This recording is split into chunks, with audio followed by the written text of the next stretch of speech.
This is a piece of awasido. It's a gosa type stone, and it's 2 inches by 2 inches.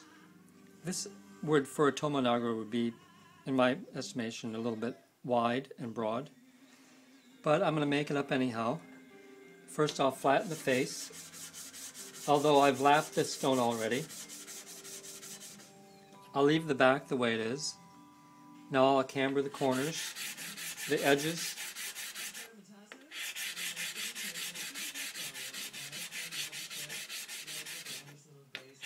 This is a number 600 Atama plate, so it's fairly aggressive. So those are the corners. Now I'll smooth off.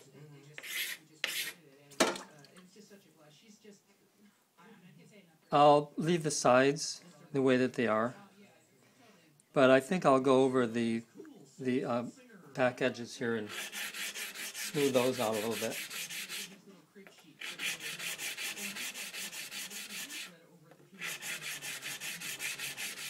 So it feels better in the hand. You can see the color of the slurry from this stone. It's a little bit greenish and relatively dark. So the next step would be to bring in stone holder, and I'm going to use a hacksaw to make a series of grooves in the stone.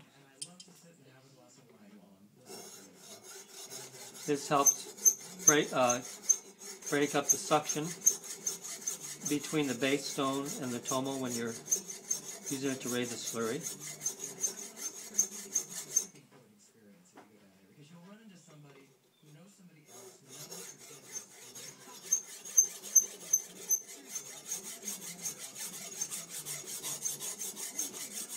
Now I'm going to make 2 grooves, and I'll test out the stone.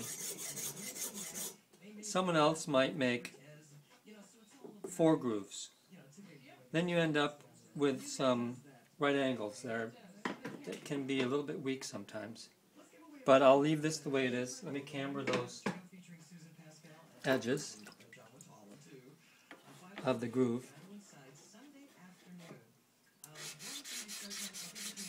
I use the side edge of Atama. There's one groove. There's the other. I want to flip the stone around.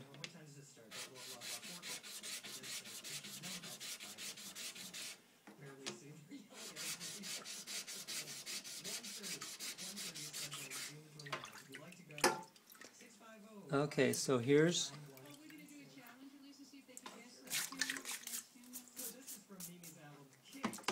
now this would be a finished tomonagura. But before we say that's a wrap, let's bring in a base stone and check the suction element of this all. This is harder gosa stone. And I would say the suction is very minimum here. The awasido is lap flat. There's a little bit of suction, but I was able to lift it off the stone.